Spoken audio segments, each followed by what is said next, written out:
Oke guys, kita lanjut video yang ketiga ini ya. Buat teman-teman yang belum nonton video 1 dan 2, itu sejujurnya banyak sekali emiten yang bagus ya di video sebelumnya.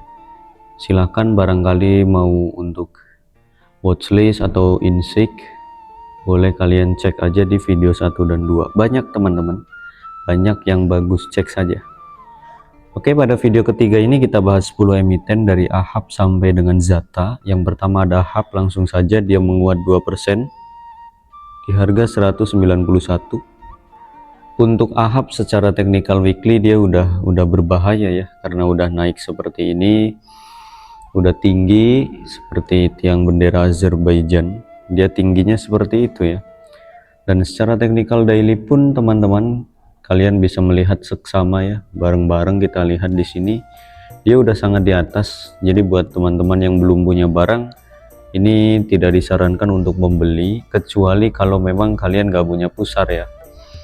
Kalau memang gak punya pusar, berani banget atau cenderung dermawan, silahkan beli saja di pucuk seperti ini. Kalau saya menyarankan untuk tidak membeli dulu. Oke.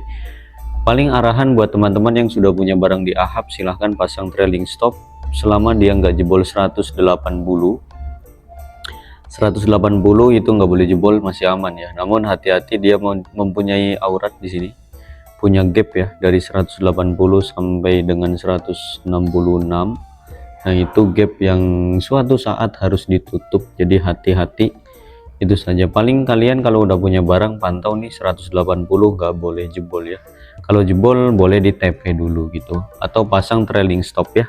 Oke, seperti itu. Kalau dari MACD dan RSI secara technical daily dan weekly semuanya sudah berbahaya. Oke, seperti itu untuk AHAP. Lanjut ada BDKR, dia menguat 1,73% di harga 176. BDKR juga cukup bagus ya ini ya, cukup bagus, cuma memang agak lelet aja sih gitu. Untuk BDKR secara technical daily aman ya, aman, boleh untuk dicicil kalau memang suka. Dia punya target ke 183 184, ini garis warna hitam. Apabila dia break maka potensi lanjut sampai 190. Namun wajib sabar di BDKR ini, kalau memang bukan waktunya atau belum waktunya, BDKR mungkin agak lama ya, agak lama di sini. Boleh kalian cek saja, boleh kalian cicil saja ya. Secara technical daily, MACD dan RSI nya pun cukup oke. 176 sampai dengan 173 area beli, 176 sampai 173 area beli. SL boleh di 170 ya. Ini garis warna biru nggak boleh jebol, selama dia masih di atas garis biru itu masih aman lah gitu. Kalau dia jebol garis biru atau dia closing di bawah garis biru, maka ada potensi dia lanjut turun ke 168. Nah itu yang tidak diharapkan ya. Jadi kalian bikin plan saja kalau memang suka. Dari 176 atau dari 175 sampai dengan 172, SL boleh di 170. Target TP bebas ya, target TP boleh di 180 atau 185. Itu sih untuk BDKR, silahkan. Lanjut ada Bank Mandiri, dia terkoreksi 1% di harga 4760 ya. Untuk Bank Mandiri, Bank Mandiri gimana ini? Bank Mandiri secara technical daily harap berhati-hati, ada potensi lanjut turun kembali dengan target penurunan ke 4700 sampai 4680 garis warna hijau. Apabila dia break garis warna hijau, maka potensi turun dalam lagi ke 4500. Ini hati-hati. Secara MACD dan RSI nya Bank Mandiri pun agak kurang bagus, dia pun jebol garis ya, jebol garis dia. Hati-hati untuk Bank Mandiri. Secara technical weekly untuk Bank Mandiri pun agak kurang bagus ya, arahnya memang turun lanjut ke garis warna kuning 4680. Jadi kesimpulannya gimana Om untuk Bank Mandiri? Nah untuk Bank Mandiri ini agak kurang bagus ya. Buat teman-teman yang belum punya barang, pantau hari Senin besok, apakah dia jebol 4680 atau dia mantul. Kalau kok memang dia mantul di 4680, maka itu sinyal yang agak baik ya, agak baik, tapi nggak 100% baik gitu. Kalau dia nggak mantul di 4680, jebol, ya wis lanjut ke 4.500-an. Oke, itu yang perlu diwaspadai oleh holder Bank Mandiri. Kecuali kalian memang beli Bank Mandiri untuk investasi jangka panjang, ya silahkan kalian boleh nyicil-nyicil dari 4.680 atau 4.700 sampai dengan 4.500-an itu ya. Nah, sekarang kan di 4760 nih, besok mampu mantul nggak gitu? Semoga aja mantul ya. Doa saya itu mantul di 4.700-an, semoga aja mantul. Jadi buat teman-teman yang mau nyoba ya, boleh beli di deket-deket 4.700. Misal di 4720 sampai 4680, SL boleh di 4650. Itu sih untuk Bank Mandiri, silahkan, namun tetap hati-hati ya. Oke, lanjut ada koin, dia menguat 0,30% di harga 3330. Koin kripto ya. Oke, untuk koin wajib naik pada hari Senin besok. Ingat, hari Senin besok wajib naik. Kalau memang dia nggak mampu naik, maka arahnya lanjut turun ke 3100. Nah, ini yang tidak diharapkan seperti itu ya, turun ke 3100. Bahaya, hati-hati ya. Kalau kita melihat dari MACD, dari RSI, si koin ini memang agak kurang bagus. Arahnya memang lanjut turun dulu. Jadi dia itu turun, terus dia naik sesaat, lanjut turun lagi. Gitu sih. Arahnya seperti itu memang. Buat teman-teman yang udah punya barang di koin, kalian pantau ya garis warna hijau ini di 3100. Ya, 3100 atau 3150 itu adalah garis-garis yang nggak boleh dijebol ya oleh si koin. Semoga aja ketahan sih, semoga aja. Namun untuk garis yang terdekat dia secara weekly kan kelihatan tuh, garis yang terdekat dia ada di 3216 atau di 3200-an lah ya. 3210 atau 3200 itu garis yang tidak boleh ditembus oleh koin. Kalau dia nembus 3200, maka potensinya lanjut turun ke 3100. Ini nggak enak ya untuk koin ya. Makanya saya bilang tadi di awal, untuk koin ini pada hari Senin besok wajib hijau. Wajib Senin dan Selasa wajib hijau kalau memang dia mau mantul atau menarik. Kalau dia nggak mampu hijau, ya wis, ini lanjut turun dulu untuk si koin ya. Seperti itu sih koin. Lanjut ada IBOS, dia arah kah? Arah. Oke, untuk IBOS karena dia arah maka potensi lanjut naik lagi lah. Potensi lanjut naik lagi kalau memang dia arah. Secara technical weekly saya udah pernah analisa IBOS kalau nggak salah itu ya. Pernah analisa IBOS dan target memang beggar. Target memang beggar, namun nggak semua retail mampu hold ya. Nggak semua retail mampu bersabar selama itu. Ini ada sekitar 4 bulan atau setengah tahun yang lalu mungkin saya pernah rekom IBOS itu. Kapan ya? Kapan ini? Di mana? Oke. IBOS kita cek, ini grup kita guys, grup kita semuanya gratis ya, santai lah, ngapain rekom bayar segala.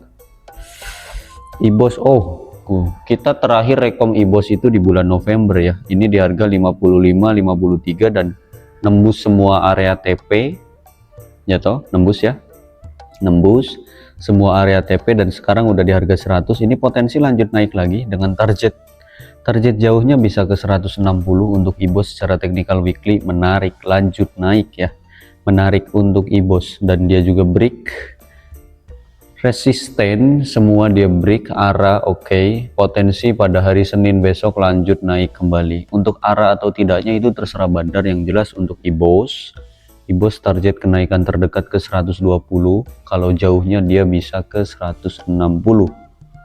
Namun buat teman-teman yang belum punya barang, ini agak beresiko ya, kalau memang mau memaksakan membeli agak beresiko, jadi hati-hati. Oke lah, untuk IBOS seperti itu. Lanjut ada Laju, dia terkoreksi 1,30% di harga 76. Laju. Oke, Laju secara technical daily dia masih ketahan di support ya, masih ketahan di support. Dan pada hari Senin besok ini kalau mantul bagus, kalau dia mantul bagus, namun kalau dia jebol agak kurang ya. Jadi patokannya gini, 76 ini mantul atau tembus. Kalau mantul boleh target ke 82 ya, 81 82 kalau memang dia mantul di 76. Kalau dia nembus 76 maka potensi ke 72. Jadi gini, planningnya ada dua guys, planningnya ada dua. Kalian beli di harga 76, target ke 82, itu asumsi kalau mantul. Kalau memang kok dia jebol 76 ya, kalau memang jebol 76 potensi ke 72, nah ini kalian nyicil boleh di 74 sampai 72, bolehlah nyicil. SL boleh di 70 gitu, SL boleh di 70 ya, dari 74 sampai 72 nyicil boleh, SL di 70. Itu asumsi kalau 76 nya jebol. Namun jika melihat dari MACD dan RSI nya laju, memang agak-agak kurang ya, agak kurang bagus secara technical daily. Dan kalau kita melihat dari technical weekly pun dia lebih bagusnya koreksi dulu, lebih bagusnya koreksi dulu. Jadi oke, karena sudah melihat daily dan weekly, saya lebih menyarankan kalian tunggu turun ya, tunggu turun di 74 sampai 72, SL di 70. Itu lebih enak kalau memang suka laju, silahkan. Lanjut ada POWR, ini emiten di itu ya, emiten yang di notis sama anaknya Pak Purbaya kan. Sekalian saya cek, valuasinya terlihat murah dengan PBV 0,95, pernya juga masih oke, rasio hutangnya pun masih aman ya, profitability ROA dan ROE nya memang nggak terlalu besar ya guys, ROA dan ROE nya nggak terlalu besar, tapi dividen lancar untuk si POWR ini. Laporan keuangan bagus, EPS nya oke, cakep juga. Untuk POWR kalau memang niat untuk invest silahkan ya, ini karena disenggol anaknya Pak Purbaya kan, di notis iya nggak sih? Kalau iya boleh komen ya guys. Kalau kita melihat dari technical daily dia cukup bagus ya, cukup bagus. Namun ini kan saham yang agak lelet, jadi nggak cocok untuk scalpingan. Untuk scalping nggak cocok, ini paling untuk invest silahkan. Kalau memang niatnya untuk swing atau invest, kalian boleh nyicil di harga 710 sampai dengan 690 ya, nih garis merah. Dari 710 sampai 690 itu nyicil area beli. SL kalau dia jebol 690. Secara technical daily menarik. Jika kita melihat dari technical weekly, dia pun cukup bagus ya, namun selalu berkali-kali dia belum mampu menembus 725 730, yang mana di situ adalah resistennya di POWR ya. Resistennya si POWR itu ada di 725 730, dan itu berkali-kali dia belum mampu menembus tuh kan ya. Satu, turun lagi, ini pun tuh berkali-kali lah, nggak cuma satu kali dua kali ya kan. Tuh ini udah nembus turun lagi, ini udah nembus turun lagi. Jadi untuk si POWR selalu ketahan di 725 sampai 730-an lah ya untuk POWR. Namun jika kita melihat dari technical weekly, dia cukup bagus, target jangka panjang udah pasti bagus ya untuk si POWR ini. Buat teman-teman yang suka swing atau investasi jangka panjang di POWR, ini waktunya untuk menyicil, waktunya untuk membeli. Silahkan di harga sekarang. Target kemana? Udah 1000 dulu kalau memang niatnya invest ya. Kalau kita lihat dari technical cukup bagus, technical daily bagus, weekly-nya bagus, terus bulanannya juga cakep ya. Target ke sini dulu 770-an. Invest ya, invest jangka panjang. Dan kalau kita lihat dari fundamentalnya pun cukup bagus, valuasinya pun cukup murah. Untuk POWR seperti itu. Dia masuk ke dalam apa ini? Sektor apa? Sektornya apa guys? Bisnisnya apa ini? Oke, bisnisnya cukup bagus. bagus lah, fundamental, valuasi oke semua, dan teknikalnya pun cakep. Untuk POWR silahkan. Lanjut ada RMKE, dia menguat 5% di harga 6725. Wah ini mahal ya, ini mahal buat teman-teman yang suka scalpingan, agak kemahalan ya harganya. Untuk RMKE ini saya sedikit kaget juga melihatnya ini, karena terakhir saya melihat RMKE itu di 500-an, 500-600, sekarang udah di 6000. Saking nggak pernah nengoknya RMKE. Pernah beli nggak sih ya? Kayaknya pernah deh, tapi nggak sering. Pernah beli. RMKO juga pernah, anak usahanya itu kan ada RMKO tuh ya, pernah juga. Untuk teknikal RMKE secara teknikal weekly dan daily, karena dia ATH ya kan, karena dia ATH ya udah beresiko semua, Oke, beresiko. Kalau memang berani atau suka yang tinggi-tinggi seperti ini, silahkan kalian nyicil di harga 6725.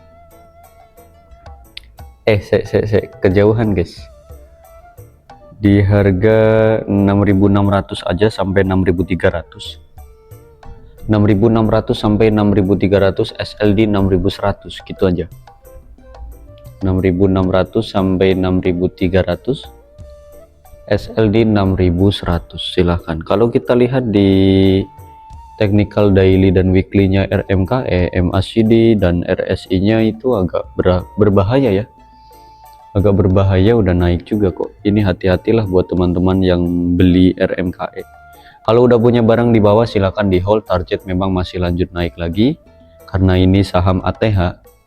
Kalau belum punya barang, yaitu tadi planningnya di 6.600 sampai 6.300, SLD 6.100. Namun ingat, ini resikonya udah tinggi. Buat teman-teman, saya nggak menyarankan beli sih, mahal juga guys, mahal, ini udah 6 ribuan.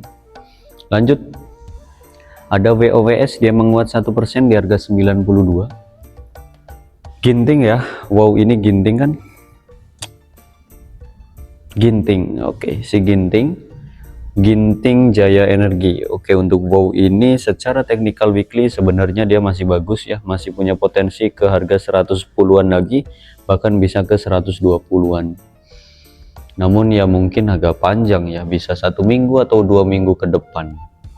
Santai. Kalau kita melihat dari MACD dan RSI nya wow, dia pun cukup bagus ya secara technical weekly. Kalau melihat dari technical daily, dia bikin pola yang cukup oke kan, polanya bagus. Nah ini boleh kalian kalau memang suka nyicil aja dari 92 sampai 90, SLD 89 atau 88. Planning deket aja ya, planning dekat aja di 92 sampai 90, SLD 88. Atau mau nunggu di bawah lagi silahkan beli dari 90 sampai dengan 87, SL boleh di 85. Atau mau plan ketiga di bawahnya lagi silahkan beli di 87 sampai 84, SL di 82. Nah itu ada 3 plan untuk si wow. Silahkan kalian kalau memang suka scalping di wow, saya beri 3 planning. Kalau saya lihat dari MACD dan RSI nya wow memang agak kurang bagus, namun jika hari Senin besok kok mantul, ini menarik. Kalau memang Senin mantul dan membuat candle hijau, itu menarik ya. Untuk wow ini silahkan dipantau-pantau saja, planningnya ada 3. Lanjut yang terakhir ada Zata, dia terkoreksi 1,59% di harga 62. Zata. Oke, Zata secara technical daily dia masih menarik ya, masih oke, MACD oke, resiko oke, boleh dicicil-cicil kalau memang suka. Boleh, silahkan.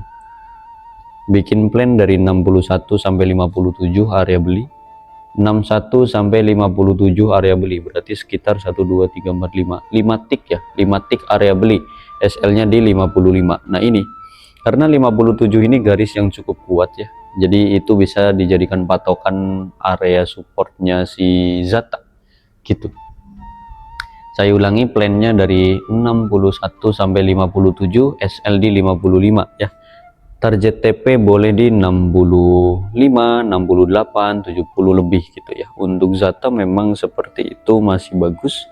Secara weekly pun dia masih oke. Tinggal tinggal nunggu lebaran ini, tinggal nunggu lebaran aja meledak kalau memang dia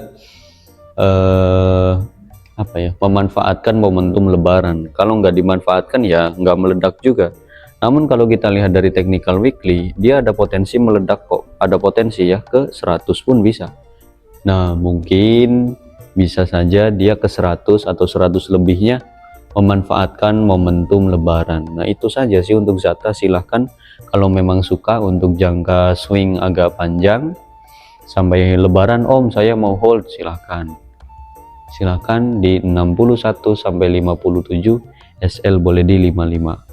Insya Allah nggak akan tidur di 50 lagi ini untuk si Zata ini. Silahkan ya. Oke, target TP kalau memang mau scalpingan terdekat ke 65, 68, 75 gitu aja. Untuk video yang ketiga sampai di sini dulu cukup. Sampai jumpa di video yang keempat besok atau besoknya lagi. Bye bye.